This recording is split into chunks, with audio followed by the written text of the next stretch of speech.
All right, well, welcome everyone. Thanks for sticking around. And looking around the room, there's a lot of collective wisdom I can see here, which is awesome. And there'll be lots of time to, well, there isn't actually lots of time for dialogue back and forth, but there will be time for that. But yeah, so just to give you a little quick background on me and why maybe I'm here is I'm not an expert by any means, but I have had a love for, ever since I got saved, even before I was saved, I was intrigued with the aspect of money, maybe not in the right way, but the first time I went to church, I was invited out to church at 15, and I still remember the first message I listened to was about Zacchaeus the tax collector, and I thought, oh, this Bible stuff actually can be relevant. You know, like I didn't think it was, but you know, that's just an unsaved 15-year-old guy. And from there, just have had a love for, the scriptures regarding finances and such. And when I went to seminary, I did my research on biblical financial stewardship. So I spent a little bit of time researching that and taught budgeting for years. I do a lot of investing for myself, my parents, and that. And just recently, I finished the.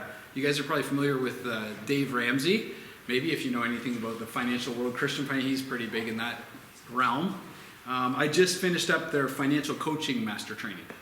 And so, yeah, so it was really good. And so, yeah, so I have a real desire for this end of things, but by no means am I an expert. So take everything and, line it up with scripture and see how we do. So let me just ask real quick, what do you maybe hope I cover off? Like I didn't get a whole lot of questions, so I'm kind of interested. You've chosen to stick around here. What's maybe something you might hope that I cover off? And I'll just tell you right now whether it's kind of slotted in the 2 weeks or whether I can even, if I can fit it in, I will. Anything you can think of? You weren't forced to be here, so I do this for like pre-marriage. I used to do it for like the pre-marriage couples when I was at People's. And they had to be here. So their answer was always, well, I got to be here to get married. Like this is part of our pre-marriage counsel. Yes, Blair. I wonder if you have your investments in Canada or more in America. Like, okay, where are my investments? Or your recommendations on that. So investing is next week. So this is this is how I do every question you ask is next week, right? Actually, it is next week. I do talk about investing, but I will look at where they are. I can address that a little bit, yep. In Canada or abroad. I'll give you the short answer. Roughly, it's recommended 20% Canada, 80% global is the quick answer. Okay. Yeah. Interesting. That's a quick answer. Oh, global, sorry. Not global. Non-Canadian, so 20% Canadian, and then the rest, 80% would be global, primarily U.S. It's got the biggest, hottest economy. Yes. So primarily U.S., but it does include emerging markets and a few other things. Okay. So 80% would be outside of Canada. Yeah. Thinking about like cashing out RESPs for students, what the best way to approach that is? Lump sum or? So RESPs, surprisingly enough, is next week. And so is I'll talk about TFSAs, first-time home buyers next week, RESPs, RRSPs, those sorts of things, RIFs. Some of you will be in the RIF stage. I will grab that, but yeah, we can totally hit on our ESPs and how to, quick answer is you're allowed, I think, 5,000 lump sum when they start school. They have to be in school for 13 weeks, and then you can take out a huge amount after that. Yeah, but I think they limit it to 5,000, your initial pullout, and that goes toward your kid's income, whoever it's going to. But I'll cover those off a little bit more next week. Yeah. What about balancing giving sacrificially with figuring out what a legitimate lifestyle is? Expending on yourself. Yep. So we will touch on that this week. Oh, yeah. I got to throw one this week, so like everything is. We do talk a little bit about that in terms of our priorities, but we can actually look at that a little bit. There is a question that came in that's somewhat similar to that. So we'll probably get into that, and if I don't, I'm gonna, because just starting this iPad stuff. Does it come up there? Okay, yeah. And I have great penmanship, so it's like really good. Win-win for everybody. But yeah, just to talk a little bit about even different stages of life that we're in, right? You know, once you're maybe debt-free, where do you go from there? And how, you know, the short answer is we're accountable for 100%. So even if we give our tithe and offering, it's not like you come to church on Sunday and you can live like however you want the rest of the week. That doesn't work in our life, and the same is true with our finances, so it's kind of balancing that a little bit. But yeah, we'll get into that a little bit with the priorities of that. Anyone else? No? That's good. So let me take a little picture of this, because this disappears, I just found out. So I'll just kind of make sure that I grab that for later. All right. So a couple little quotes here. I judge all things only by the price that they shall gain in eternity. And really what I like about that is like everything is for the here and now. So if we can set our gaze on eternity as opposed to the here and now, it will help us out. And then Randy Alcorn, 5 minutes after we die, we'll know exactly how we should have lived. Yes. A little too late, maybe. How many of you had parents who taught you a little something about finances when you were at home? All right, that's good. A little bit, right? That's where the training ground should take place, right? Everyday living should happen in front of our kids. And that was one question that did come in, trying to look at that. So we'll touch on that this week a little bit. But what I find interesting is I grew up in a home, single mom, and me and my brother. And yeah, both of us under the same house, and we kind of function a little bit differently financially, but same house. So it's interesting how we can have the training, and you kind of got to follow through, track with your kids a little bit to see where they're at, because just because you grow up in a certain spot doesn't mean that they're naturally going to have that. So you kind of want to try. And I know with my own kids, they all are unique in how they deal with money and their possessions and generosity and all that sort of stuff. So that's pretty cool. So I'm glad that some of you had a little bit of that. So here's a little budgeting humor. So this is, the mission is to go to Gap and buy a pair of pants. And you can see the blue one is the male. Boom, right into the mall, right to the Gap. And the female takes her time getting there, eventually gets to the Gap and gets a pair of pants. Male took 6 minutes, $33, and the female 3 hours, 26 minutes, and $876. So, you know what's interesting is there actually is a study, a 2007 study, the Wharton School of Business, that looked at men buy and women shop. And what it addressed was the fact that men, they want to go to the store, they want to buy what they got to buy, and they get out. Women like the experience of it. And more so like, how did the sales associate treat me? And like, it was more of a shopping experience, right? Now, having said that, what I will say is women may take longer to shop, but men tend to spend more money when they do shop. Like, not for jeans, obviously, but they'll go and they'll buy a saw for $500 or like, you know what I mean? It's kind of like a little bit more. Just a little humor, just a little fun. All right.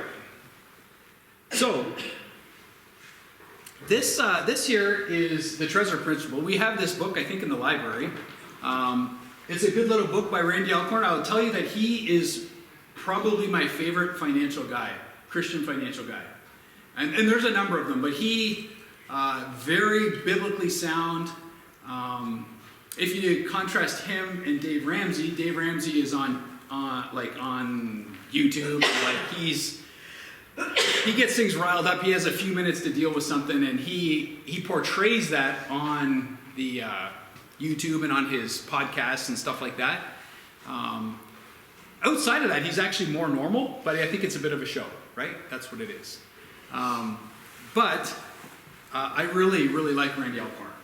And so let's just go through a few of these quickly. God owns everything. I'm his money manager. So if we can actually come to an understanding that actually everything that you have and I have is actually God's, and we are merely stewards of that, then that sets us up for being in a good place to understand that it's not about here and now. Like it's not just about the temporary. It's that we have a job that God owns it all, and we are truly just managing what He has given to us.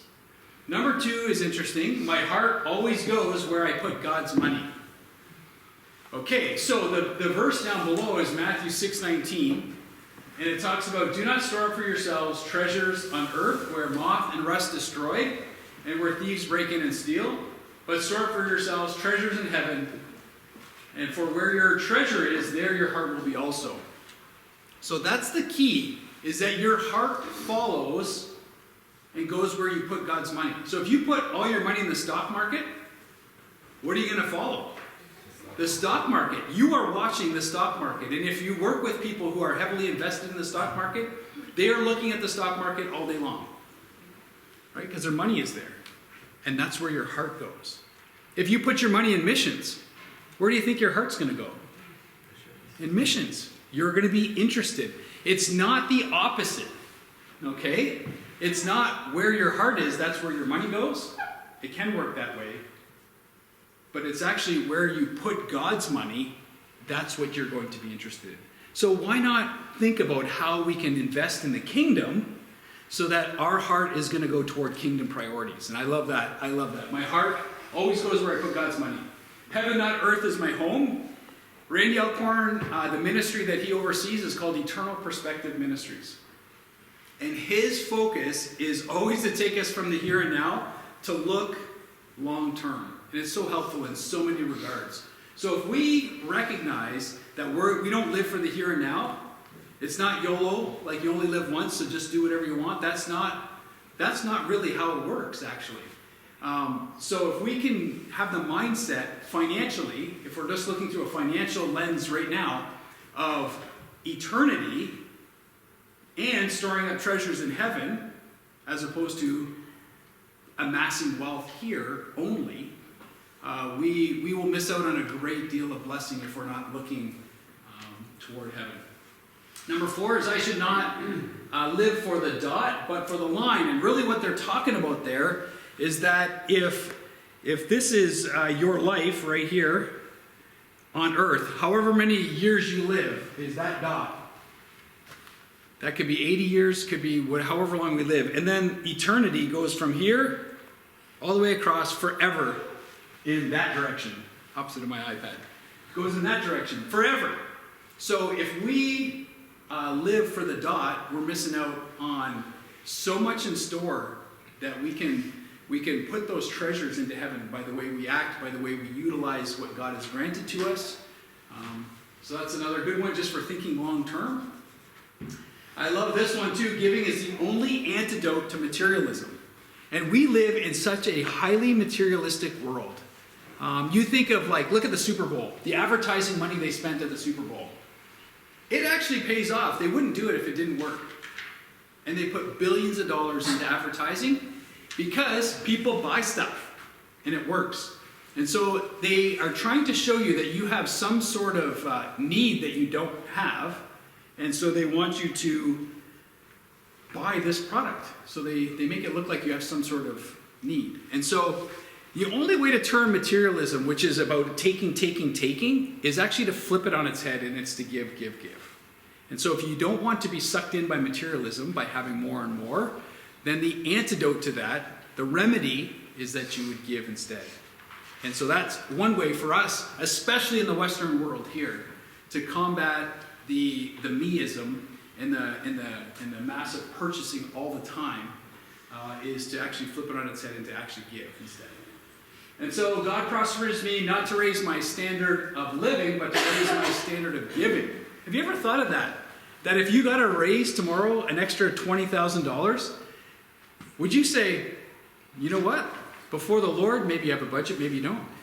We have a budget, we already set our budget. So that $20,000, obviously the Lord wanted to channel through me, or us as our family, to the kingdom. Or does it just raise our standard of living? Most people, let's be honest, the more money you make, the more money you spend.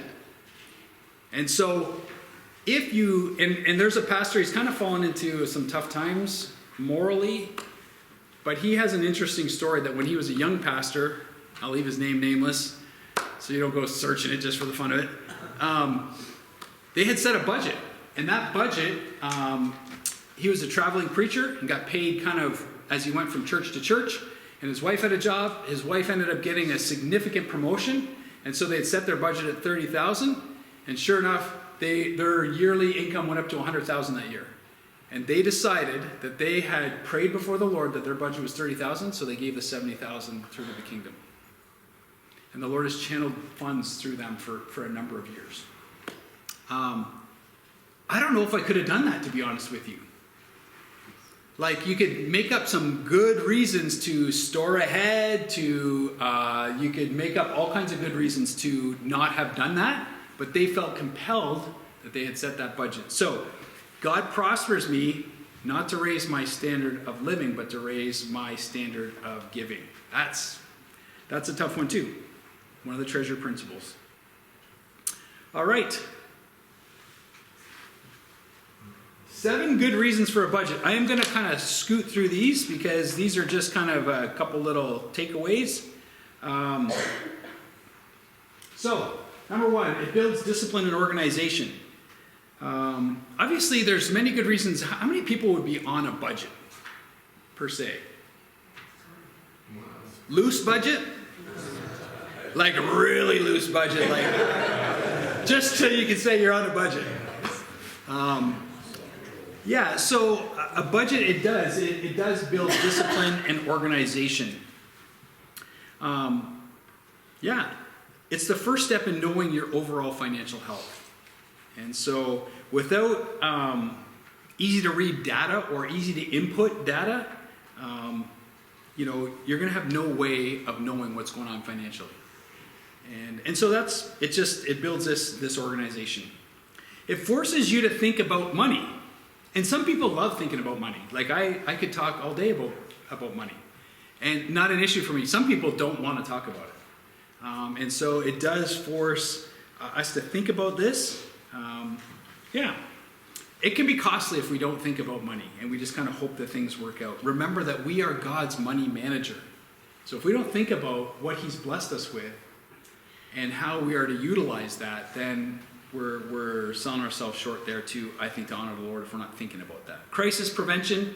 Obviously, a budget will help you plan in advance for some things that are going to come up that you do not foresee. So it does alleviate some of the crisis. It's a proactive step that we take. It's a great tool to start family discussions. Hopefully, those of you who are married here, hopefully you have discussions about finances. You know how Rachel was making fun of me a few weeks ago? Actually, I brought it up here, but I was off after I had a little procedure, and then I started spending some money. She wanted me to go back to work. Remember I made that announcement? She's like, oh yeah, he booked like these trips, and then he bought, a sauna, which is true, I did. She's like, I think you need to go back to work. And so all of those, just so you know, Rachel and I did talk about those things prior to. And so we do have discussions about finances. I am the financial one out of the two of us, but I include her in that, and I did ask before a big purchase. Like, I'm not just spending. Now, if she wants to get a coffee or I want to get a coffee or something, I'm not calling her saying, hey, honey, you think I could get a Timmy's today? No. But some of the bigger purchases, we need to be communicating about finances. It's just part of our family dynamic. We talk about it here at the church as well, right? Maybe once a year here collectively, but the deacons obviously go through it on a more significant basis. The elders address it. Each one of the ministries in the church has a budget. They probably discuss things of how they're going to spend, the missions, who are we going to support. We have $23,000 extra. What are we going to do with that? I actually don't know yet. But I'm sure if somebody has a great idea, feel free to pass it along. I don't know. I don't think we've decided what's to do with that yet. But we at least need to have these conversations. Divorce rate. 80% say that it's in relation to financial difficulties. So we need to be communicating, especially if there's one saver and there's one spender. That's where it gets tough. And then there's no communication. And then it only comes at the end of the month when the credit card comes in, or I'll share this with you, and I know there are some young years, so I'll tailor-make it to that. I was working at a spot where I got a stipend of about $700 a month to be at a certain location where I was working, because I know this is recorded. So I was a little bit shocked to find out that one of the guys didn't get it direct deposited. He wanted a check written to him every month. And I was like, And then he started to explain why. He's like, well, then it doesn't go into my bank account. Well, how do you cash it? Well, he just goes and cashes it somewhere that they cash checks without his wife knowing. So he has this money for himself. And then he went on to explain how he utilizes that money, which shocked me again. Maybe I'm just a little too naive in this world. Again, very secretive, right? And not good. You should not have a separate one. You shouldn't have a separate bank account. If you do, please have one account. You become united, one flesh. I think it says in the scripture, one bank account, right after that. It doesn't, but you should have one. You are one now, right? And so you can have a little side accounts where you're collecting for different things, but that oneness includes our finances as well. But it also fosters good communication, right? And so, yeah, the divorce rates indicate that financial difficulties. So we need to talk about that. So it's a quantifiable way of measuring progress. It's impossible to know how you're doing without actually keeping track of your progress. So without a budget, how do we know if we're meeting our goals? And hopefully you've set some financial goals. We're not going to do it here today, but I hope that you take some time to think through any financial goals that you might have. And it could be like debt reduction, it could be saving for something specific, it could be giving goals. There's lots of things, but to actually think through and write some of those down, and then how you hope to utilize what God has granted. But it's a way of numbers, of tracking that.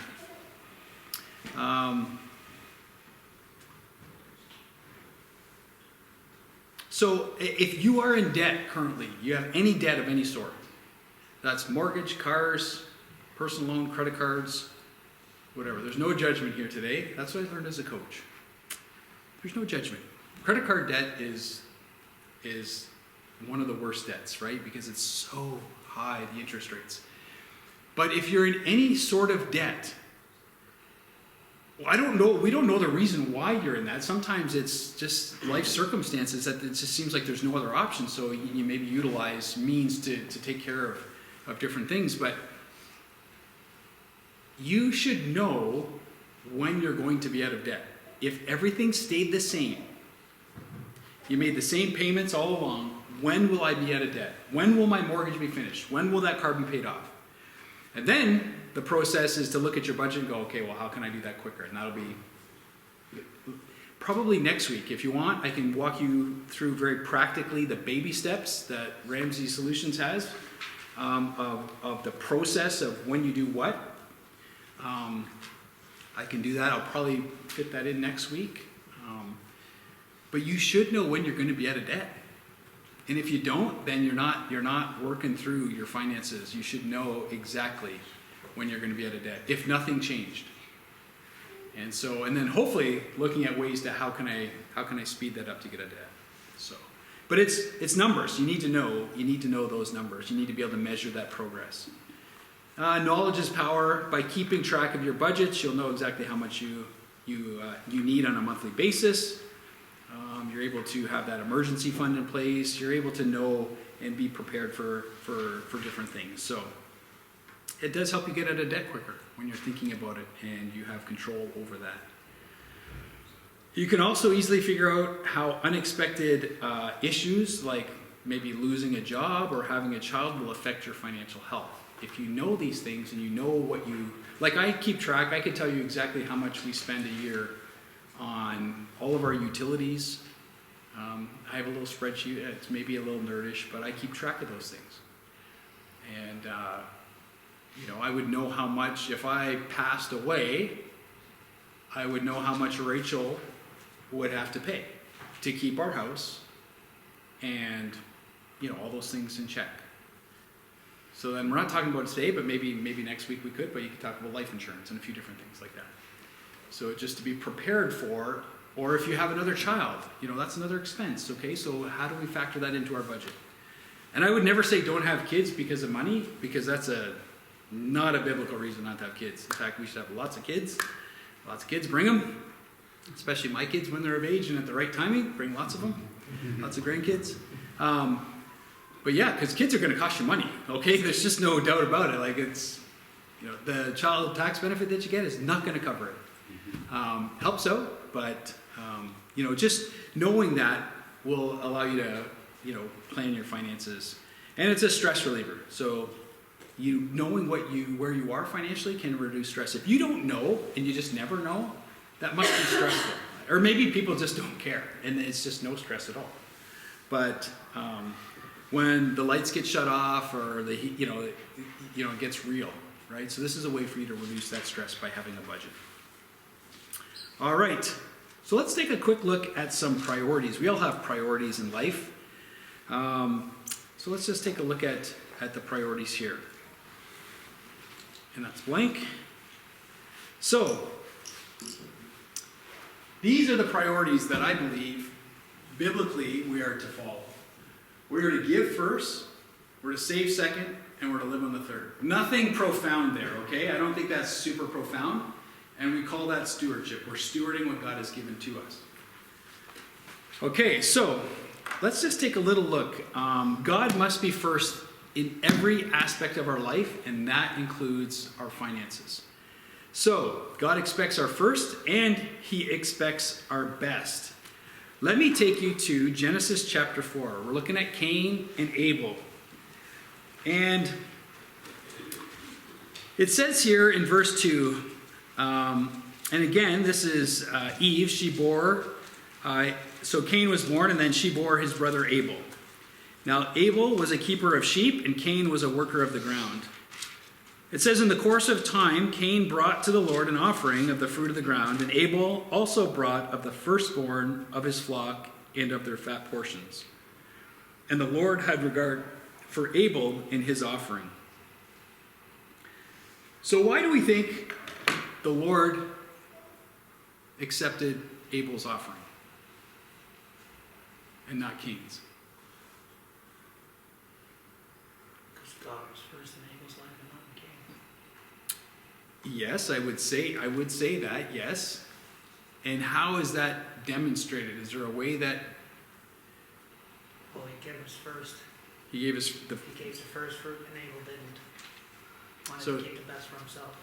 It says here in the passage, it says in verse 3, in the course of time, Cain brought to the Lord an offering of the fruit of the ground. It's not about the type of offering that they gave. That's not what, I don't believe that that's what this passage is saying. I believe in the course of time, Cain amassed all of what he had and then gave out of that. In the course of time, he gave.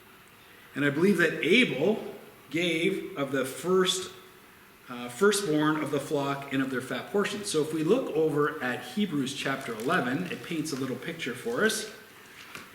11 verse 4 says, by faith Abel offered to God a more acceptable sacrifice than Cain, through which he was commended as righteous, God commending him by accepting his gifts. And through his faith, though he died, he still speaks. So we see in Hebrews 11 that Abel's offering was one of faith, and Cain's is not expressed as one of faith. And so what's interesting is I believe that Abel gave of the firstborn, not knowing if any more would come, but chose to put God first, and he gave first and trusted God with the rest. The way the scripture reads for Cain is that in the course of time he gathered it all up, saw what he had, and then gave as a result of that. That's what the scripture kind of indicates. And so there's that element of trust and faith that God commends in Hebrew 11. The writer of Hebrews says that God commended Abel because of his faith. He gave in faith. Not knowing how much he would have, he chose to give first and trust God. And we are no different. I believe we are to give first. We're to give first and foremost, and then trust God that we can use the remainder that will supply. So, another little example. And this one's an interesting one. If you take a look at when the Israelites go into the Promised Land, they come to, which was the first city? Jericho. Jericho is the first city. What does the Lord tell them to do in Jericho? Well, we're going to read it because it's kind of neat. So that's Joshua chapter 6.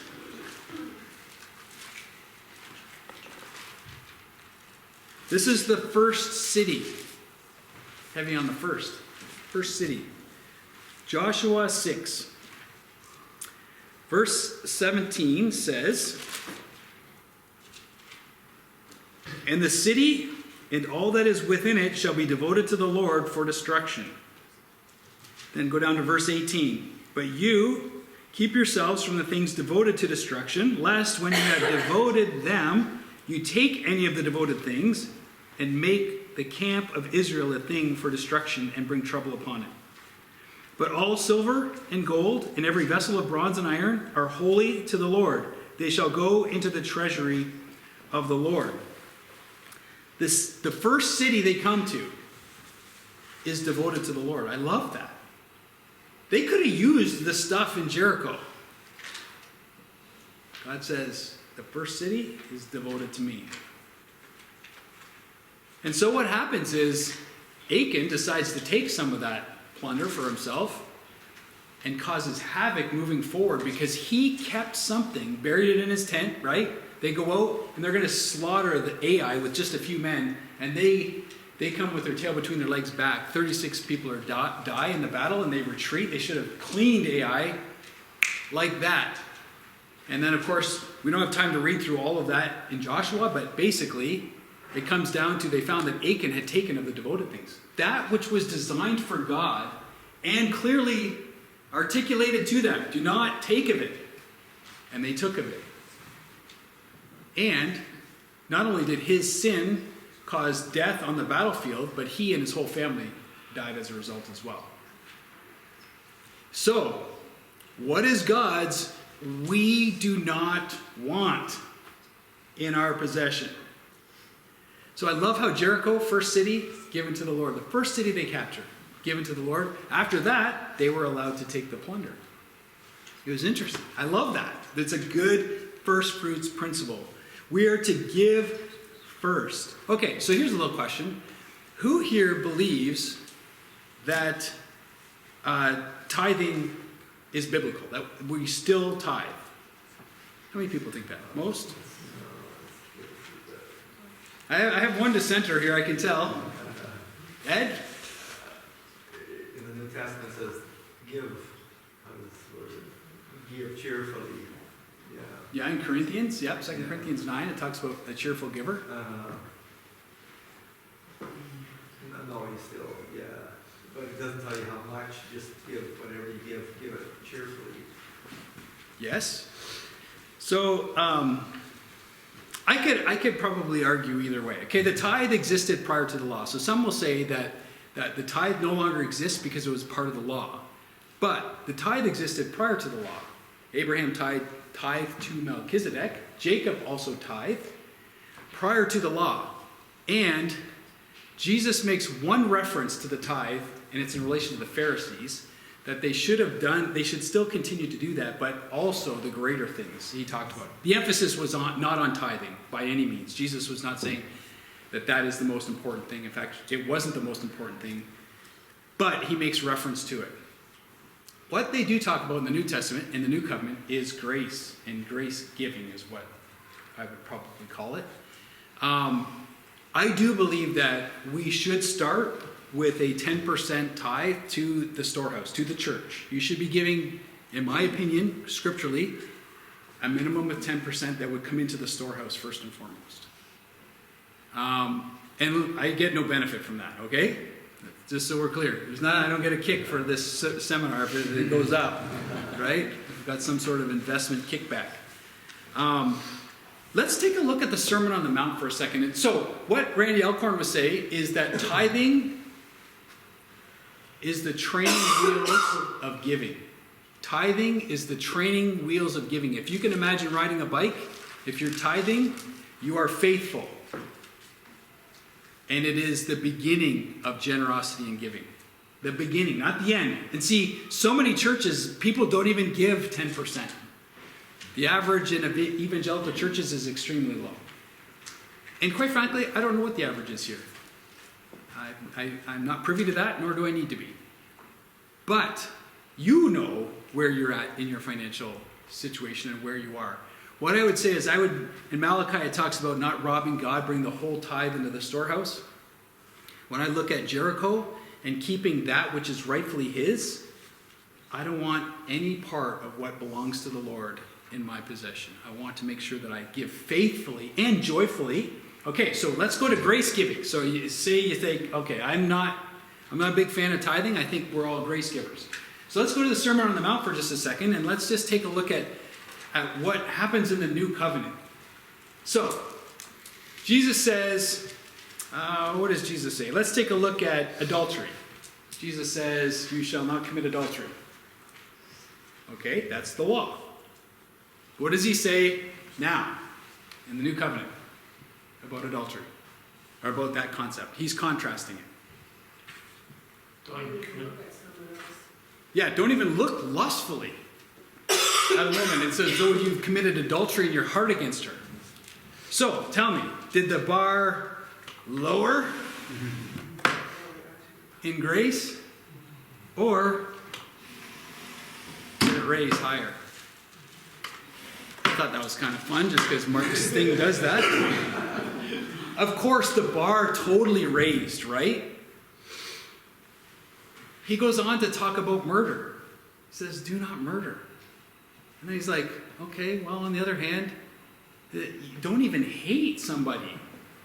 It's as though you've committed murder. So again, the bar is always raised. So I'm all for people who believe in grace giving because I think that's wonderful because you obviously will believe that you should give far more than 10% and do it cheerfully because of the grace that you have received and that you're walking in the new covenant, that there should be no hesitation that you shouldn't be a generous, very generous new covenant believer. And so that's why I'm like, does it matter really what you... I think I would say that the tithe still exists if I were to argue it, but I am sympathetic to somebody who says, I believe that we are in an age of grace and that the grace giving, but I would say it always supersedes the law. So Greg, can I just say, I believe the word tithe means a tenth. Mm-hmm. So if you're giving 5%, you're not tithing. True. Tithe literally means a tenth. Yeah. Yeah. And so if I had, say I make $1,000 a week, and if I had my 10 $100 bills, that's my pay for the week. Which one of those is the tithe? The first one. That's right. The first one is the tithe, right? Because it's a tenth. It truly is a tenth. So, you do it on your gross? So you get your paycheck and you get your gross from before the government gets their share? Yeah. I'm 100% a gross giver. I don't, sometimes I talk pretty bluntly about certain things, but it's like, the only reason you get less on your paycheck than what you have earned is because the government doesn't trust you that you're going to give it back to them. So they take off all the things they want to take off. They take off their income tax. They take off, if you're in a union, they might take off your union dues off of there. And all of these deductions, maybe you have life insurance. We have that option at work. You can get life insurance that they take it right off your paycheck. Maybe you have a payment from school and it comes right off your paycheck. So at the end, you have a lot less of what you take home. But if I'm truly a God is first giver, then I'm always going to give on the gross. What did God give to me? And I don't have a choice about taxes, and I don't have a choice about EI, and I don't have a choice about Canada Pension. But really, does any of that supersede God? What if they gave you all your money and you had to go and you had to open the door? Oh, this is the income tax office. There's Betty. She works at the income tax. I see her every week because I got to go pay my income tax every week. No, the government doesn't trust you that you're going to give it to them. So they want to take it and get it right off the hop. So they force your business or your employer to do that. So, yes, I am 100% into giving off of the whole amount. And I've heard some people say, well, what do you want to be blessed on? blessing or no blessing, I want to be faithful to give on the whole amount.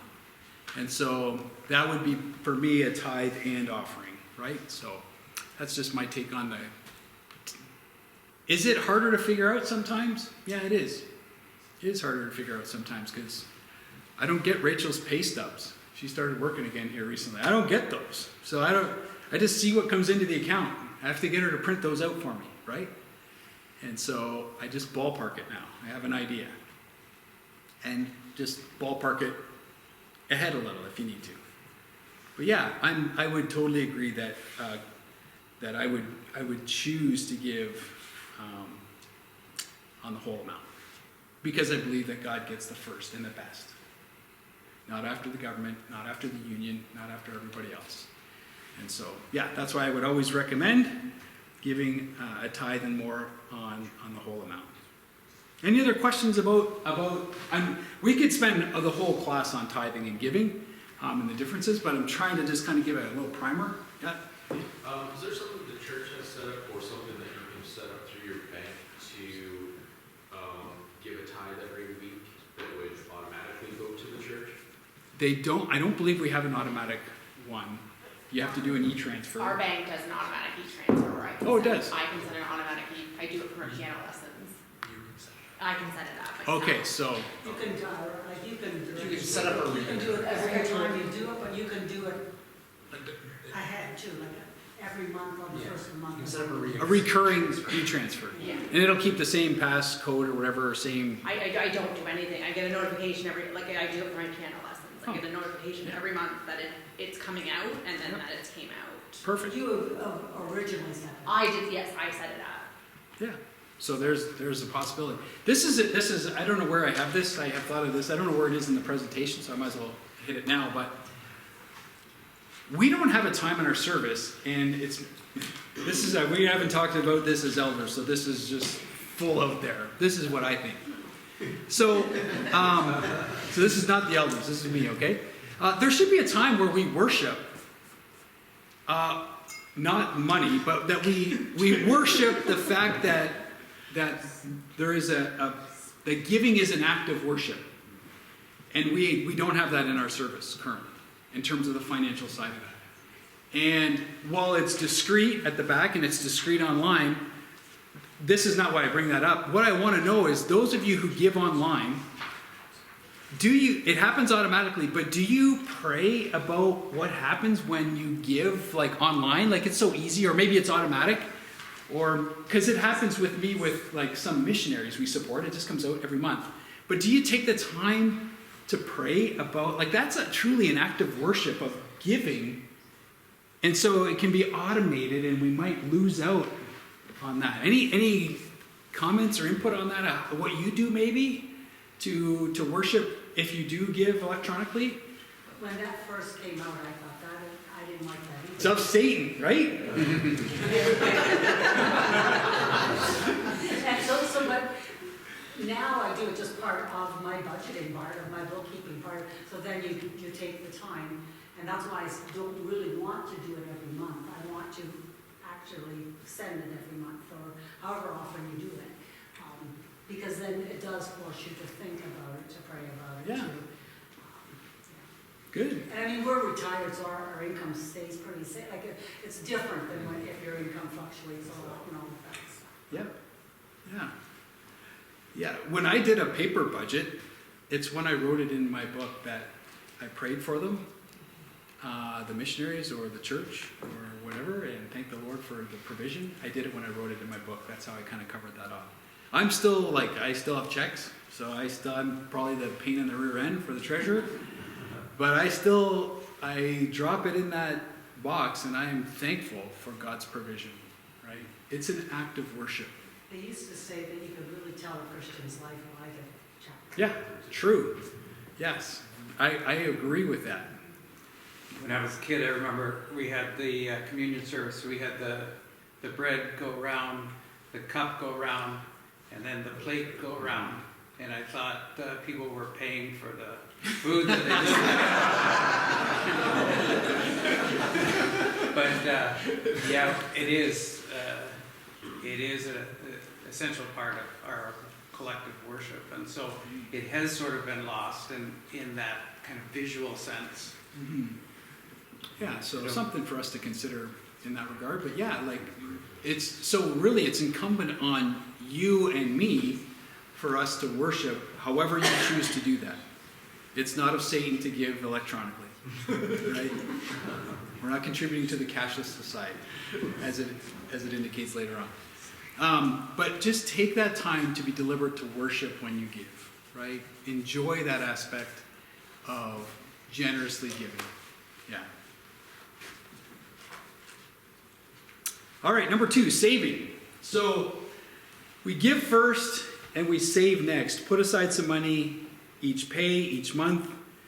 Be deliberate to save, or you'll likely spend it if you don't save. Or if you don't have a budget that kind of outlines where every dollar is going to go.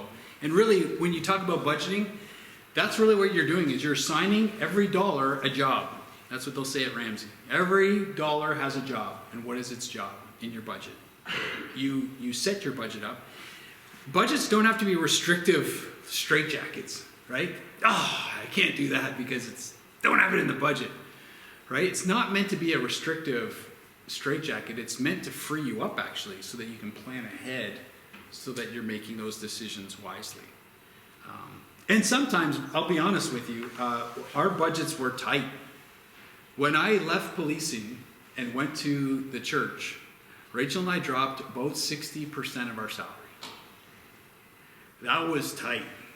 And it takes about 1.5 years for the child tax benefit to catch up to that, right? Because it doesn't start till the following July. You have to do your taxes for the year, and then it's the July after.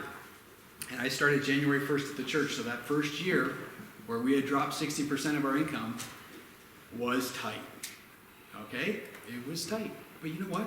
God provided.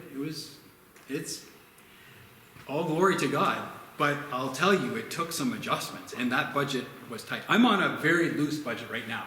We have the big things covered off that are really important, and then there's a little bit of gray area for some of the other stuff. They have a job, but it's not always so clearly defined right now.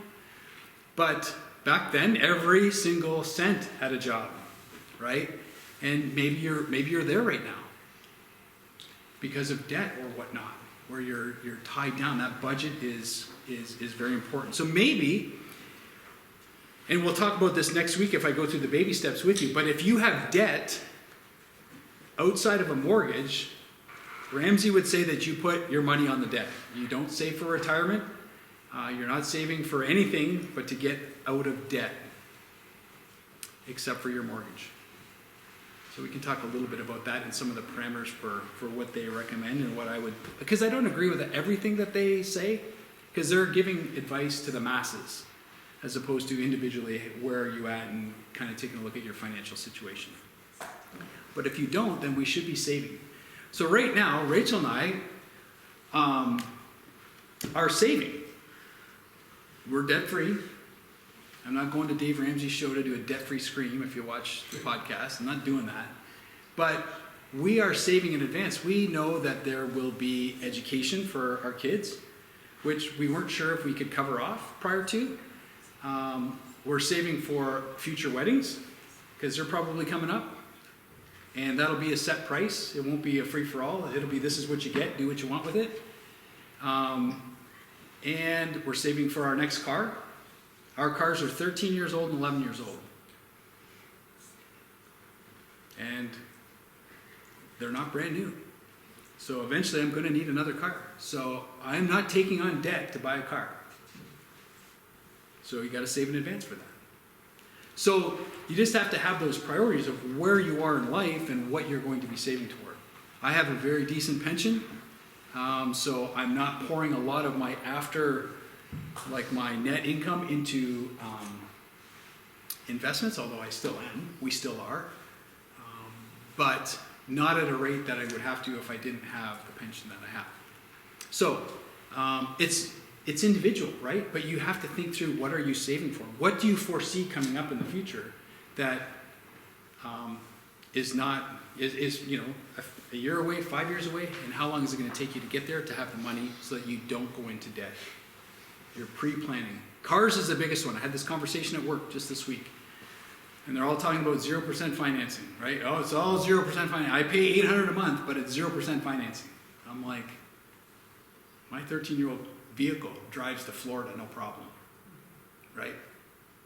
Why don't you buy a $10,000 vehicle and then put $800 a month away for your next vehicle so you can pay cash for it?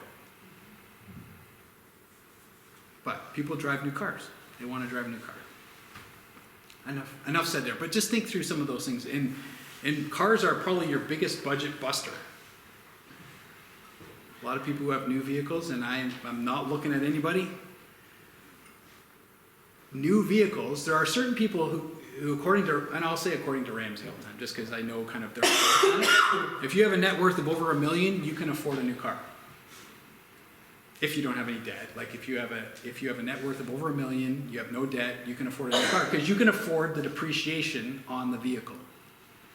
Most others, we're buying a depreciating asset, and so it's nice to drive a newer car, but yeah, it's a budget buster for most.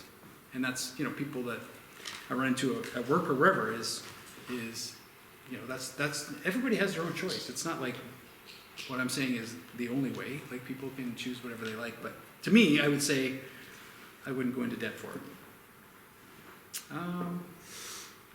Proverbs 13:11 says, "Wealth gained hastily will dwindle, but whoever gathers little by little will increase it." So just think about your savings. Just think about diligently putting away, some for when it's needed. But not talking about finding your security in that, okay? There's a big difference in that. So you can build yourself a little nest egg of finances and feel real good about your situation. We're not putting away for security, that our trust or our hope is in that. It's that we would be prepared for something down the road. And so that's what I would suggest with that, and doing it little by little. And we're going to talk about that next week about investing. And really, investing is just that little by little. If you're trying to find the next hot stock, cannabis stock, crypto, whatever, don't do it. It's simple index investing, little by little. That would be my suggestion. It's not glamorous. It's probably not even fun to talk about at work, but it grows little by little. And there's other things you can invest in other than, ETFs or mutual funds, but like there's all kinds of other things you can invest in, properties and different things, but just putting away little by little. I think of Joseph who put away little by little in preparation for a time when it was needed, right? And so let's be wise if we're in a position to be able to save, to be putting away little by little, preparation for what's potentially coming down the road. So, yeah. Lastly, we live on the third. You live on the rest of that, so you have to function, right? We all have a place to live, right? So we need to pay for those sorts of things. We live in a cold climate. We have to have heat. These are some necessities. Most of us need a vehicle. We don't have public transit in Arcona, so it's hard to get around. Although in Chicago, they got some pretty good transit. And stories to tell on transit. So the last, we live on the rest. So we call that stewardship, managing God's resources in the owner's best interest. And who is that owner? God is the owner of all things, all that we have. So we're here to learn about finances, but remember that we're also teaching our children, our grandchildren, whether formally or informally, and what kind of legacy do we want to leave them. And so if we've made poor decisions in the past, and I've made some dumb decisions that I could share with you. Lost money, done dumb things, okay? Been there. And so, but we don't have to stay there. We don't have to use the same logic that got us into the financial trouble in the first place. We just need to sometimes repent and move forward to honor the Lord from there. And so, one of the questions come up about what are some ways to help teach or pass down good financial principles to our children, both young and old. My kids were forced into giving. Yeah, they were. This is the parameters. You give a minimum of 10%, but you can give all of it. That was the rule. You have to give 10%, but you can give 100% of it if you want. And then we also saved for school or a large purchase. That was about 50% of what they made. And then they could have a short-term savings if they wanted, like I know they're saving up for a phone or something like that. They got a little, and then they can spend the rest. And the kids today make a lot of money. Like they actually make a good amount of money comparatively. Like the minimum wage is pretty significant, where they have a good bunch of cash. And so part of that, teaching them is first and foremost is modeling. Okay, so we model that. They're going to watch you. It's more caught than it is taught, right? So the way that you handle finances, and hopefully you talk to them about it. You don't have to tell them exactly how much you give, but it doesn't hurt. Like, I know there's a passage that says, your right hand shouldn't know what your left hand's giving. That was talking about the Pharisees, who were all about the show. This is about discipling. This is truly a discipling moment. If you believe that finances are a part of worship, then we should be directing them on what proper worship is. And so there should be a communication with our kids about that. And there should be a dialogue with them. It should be showing them, how you go about choosing how we spend. Show them your budget. Let them have input into the budget in the family. But you need to recognize that your current behavior is what is teaching them initially. Do they see you as somebody who's generous? Do they think of their parents as somebody who's generous? Not just with your finances, but are you giving? Are you taking meals somewhere? Are you hospitality? I was probably going to talk about that next week, but it's kind of here right now. What do you need to be hospitable? Do you need a beautiful home? No, you don't. Do you need fine china? No. It's the attitude. It's you serving somebody else. You don't have to have all the fancy things. It's about bringing them in and ministering together, fellowshipping together. That's hospitality. Do your kids see that? Do your kids see hospitality? Do they see generosity? Do they see you meet a need where you don't get a tax receipt? I remember the Lord convicted me that one time. He says, you know what? I want you to start giving without tax receipts. I'm like, perfect. So you start looking, what I call looking with ministry eyes. Are you looking for true needs around your people? Like that scripture this morning I talked about was anyone in need, that you work and labor, that you might be generous to anyone. Like, are we generous do we see the needs around us? And are we willing to meet some of those needs?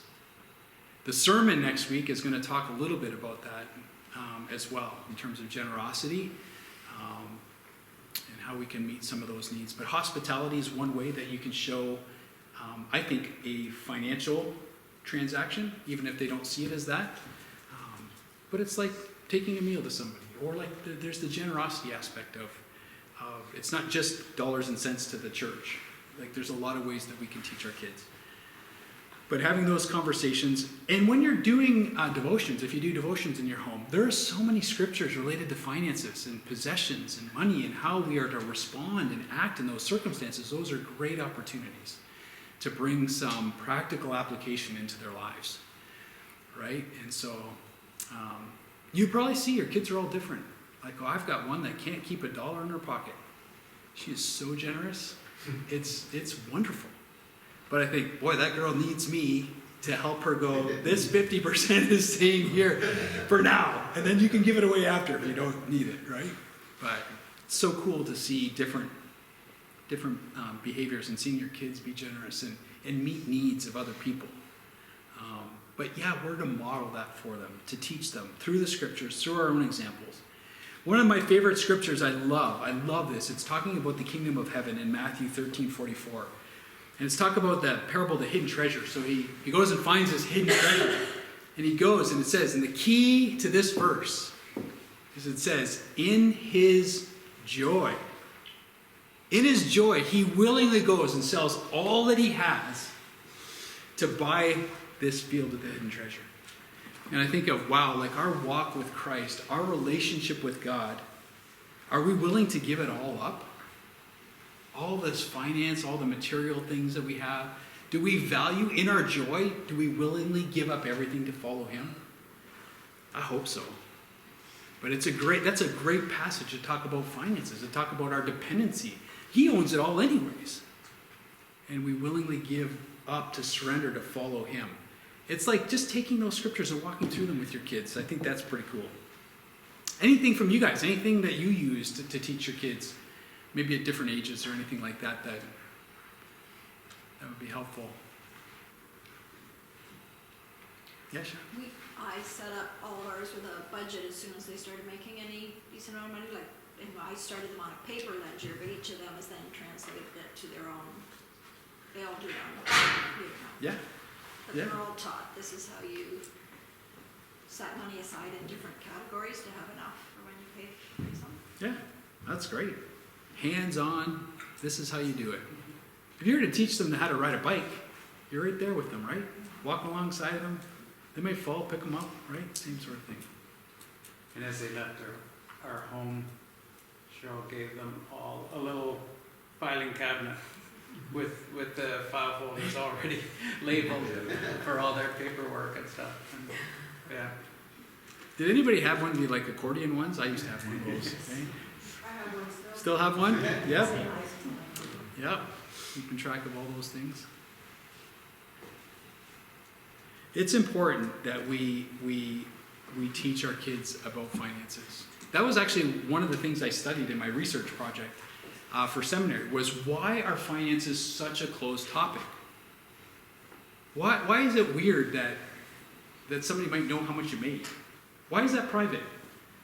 And is there anybody in your life that knows what you make and that you would be willing to take? You got your T4 out there? Anybody want to bring it in and get bring your T4? You bring your T4 in and go get your slip from your mailbox and let's just compare them. Is there somebody in your life that will do that with you? I hope there's somebody in your life that you're accountable to, because accountability fosters obedience. That's coming up later. But it's remarkable that this area is supposed to be this private area in our lives, and why?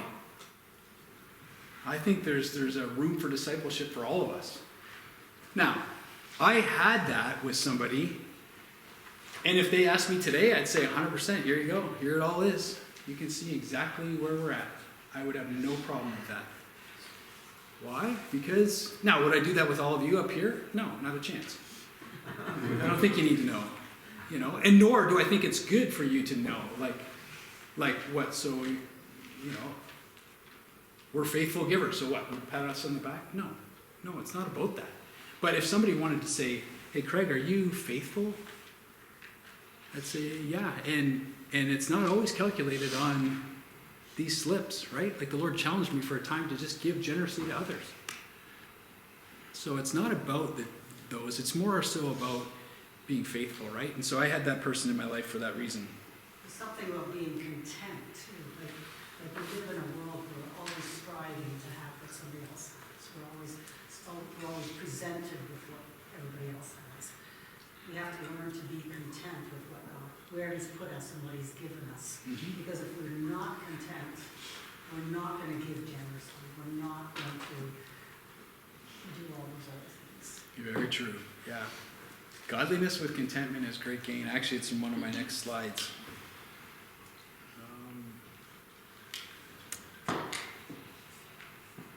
I have another question, but I'm going to save it for next week, just because we're running on in time here. Let me talk to you quick. I'm going to go over it in just a few minutes here. I want to talk to you a little bit about debt. So let me just back this up for a second, so you look at me. History of debt. Christians used to think debt was wrong. I'm not so sure about that anymore. Like, I believe it's wrong, but I believe it's a necessary thing at times. Do you know where the first credit card came from? Anybody know the background on that one? Satan. Pardon? Secular? Satan. Sighting? Satan. Satan. The New Zealander, Satan. Yes. Well, what it came about was in the 1950s, there was a prominent businessman in New York that went for dinner or lunch with some of his colleagues. And he forgot his wallet. and he was paying for dinner. It was like he didn't want to be embarrassed that he took these guys for dinner and he didn't have any money. So he had to slip away from the table when he realized he didn't have his wallet. And he went to the restaurant and had to borrow their phone, because of course in the 50s there was no cell phones. He called his wife and asked her to bring his wallet to the restaurant, which happened, and he was able to pay for it. So what that made this guy think about was, what if there was a way for me to be able to pay later, but have some sort of card to do that? And that's what fostered the Diners Club card, which was the first credit card. Diners Club. And in fact, if you wanted the Diners Club card, you actually paid 14% more just to charge it on the card. So you didn't get any rewards or kickbacks. You actually paid 14% more. It's like going to the States, sort of, paying extra. But you paid to have it because it was prestige. They trust me. I have a card. Oh, take care of that. My little card there. Look at me, I have a card. And so that was the birth of the actual credit card, was come out of that sort of circumstance. And so that was the Diners Club card. I must be somebody important that they trust me enough to pay later. And it was a prestige thing. And so, yeah, that was kind of the birth of the credit card. Yeah, so here we have the history of debt. Oh.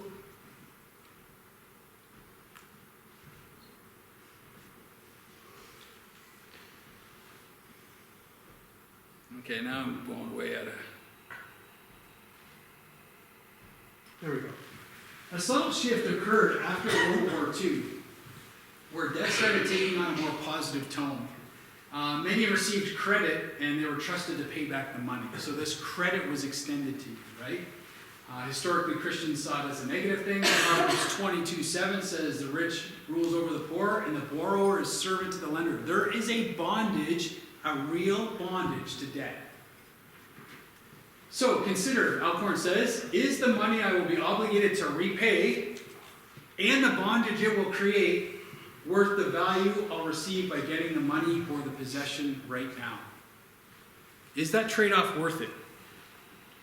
And so some might say yes. Some might say, another question come in, is there good debt and bad debt? You know, like a mortgage or a car. I think I already shared with you my thoughts on car debt, but a mortgage, people need to live somewhere. And not that you have to buy a house. Many people rent their whole lives. And people will make an argument that you can rent and make money too, by investing what you wouldn't have spent in a mortgage and all the phantom costs of owning a house and property taxes and different things. So there's an argument to be made there. But take into consideration a car that most car dealerships don't focus on the end price. They focus on what the payment's going to be. So they get people thinking very temporary, like, well, your payment's only $100 bi-weekly or $200 bi-weekly. They try and keep that number low so that you go, oh, I can afford that. I can afford to drive that new car. As opposed to it's going to cost you like $20,000 extra to finance it. And your total cost is going to be this.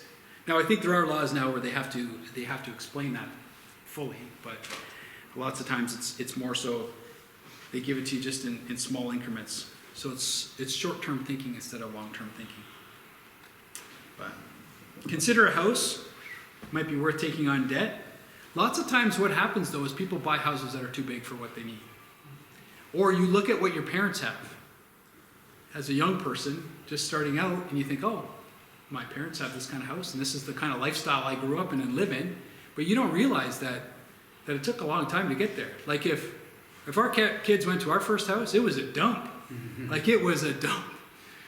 And, you know, they don't see that now, right? They kind of think, oh, I kind of want this. And so Ramsey would say you can buy a house where it costs no more than 25% of your net income on a monthly basis for no longer than a 15-year term. So that's the house you need to buy. So you make those calculations and figure out what that is, and that's the house you can buy. So that's their recommendations, but yeah. So is there good debt?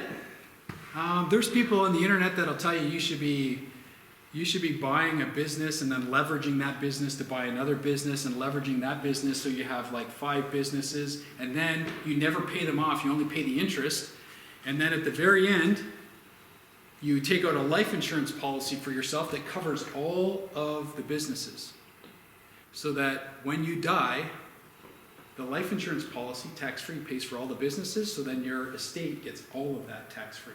Sounds good, doesn't it? Sounds really good. Like, ooh, tax-free? Don't have to pay taxes on all this stuff? The bondage that will create, and if things don't go like COVID happened, like there's a lot of things that happen that shake the market up and shake things up. It is not worth the bondage, I will tell you that right now, and nor is it biblical. It's not.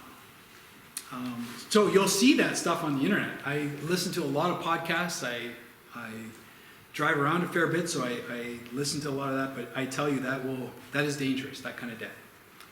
All right, this one here is cool. Owe no one anything except to love each other, for the one who loves another has fulfilled the law. From Romans. So the only debt we're to have is to love others. That's the only debt in the scripture that it tells us to have. And there's one debt that you can't repay either. There's no way. That's regarding our sin. It's only through faith in Christ, whereby he pays the debt that we couldn't. And it says, in you who are dead in your trespasses and the uncircumcision of your flesh, God made alive together with him, having forgiven us all our trespasses by canceling the record of debt that stood against us with its legal demands. This he set aside, nailing it to the cross. He disarmed the rulers and authorities and put them to open shame by triumphing over them in him. And that's the debt we can't repay. So do you have a plan to get out of debt? Both your sin debt and your financial debt? Have you trusted in Christ? And do you see all that God has provided is his, and you are merely his money manager? And then walking through the practical stuff of getting out of debt financially. A couple budget busters: discontentment and coveting. The problem with these things is we often look at others, but we don't know the whole story. You look at somebody else and go, man, they got a nice house, they got cars. You don't know that they are eyeballs deep in debt. We don't get that side of the story, but we just assume that everything's good. It's kind of like on Facebook, everybody looks good. And we don't know the backstory. And so I know I struggled with that when I was pastoring. I remember being in a small group, and I looked around and I was like, this is wrong, by the way. I should not have been thinking this way. But I was like, man, I got the most education out of all these people here, and I make the least amount of money out of all of them here. Oh, that just burns me that I thought that thought. Man, I was coveting. I wasn't thankful. I wasn't content, as you said, Mary. I wasn't content with where God had me, but he had me right where he wanted me. And just so you know, I didn't leave ministry because of money, okay? I'll be very clear about that. That is not why I left. But boy, did I ever miss it on that one. I was coveting what these people had, and I didn't even know. It was so wrong. I was discontent with what God had provided, and he had provided me everything that we needed. I was wrong. I was sinning in that case, right? Coveting and discontentment, budget busters. So, this is what we have. Next week, in the morning, it's just a sermon. We're going to talk about generosity. And in the session after that, we are going to talk about some practical investing stuff. We are going to talk about the emotional side of finances. This is something the Lord has been teaching me a lot lately, about the emotional side of finances. So I'm kind of excited to delve into that. If we have time, we may talk about the dangers of being rich. And let me tell you, every single person in here is a rich person according to the scriptures, okay? Some of the dangers of being rich. We might look at that for a little bit. And then we can maybe go through the practical baby steps if that's what if you think that would be worthwhile, I can cover that off. And then I have a couple questions that we didn't get to. And if you have a question as well, I took a copy of those ones from today, but if you have something that you think of this week that you wouldn't mind me trying to fit in there, then I'd love to do that, right? I actually would sooner answer questions that you have, if I can, than I would covering just some sort of something that I think that you would want to hear. So on that note, is there anything, I know we're kind of running along here, but if there's any, we can close it down, and if you want to ask questions after, that's totally fine too. So why don't I do that? Why don't I close her down, because there's people watching, kids and such. And yeah, if you want to stick around and ask questions as a group, we can do that too. But let me just pray. Father, we're just thankful for the amount of scriptures that you allocate to money, to possessions, and how we are to respond to that, and how we are to understand who truly owns it.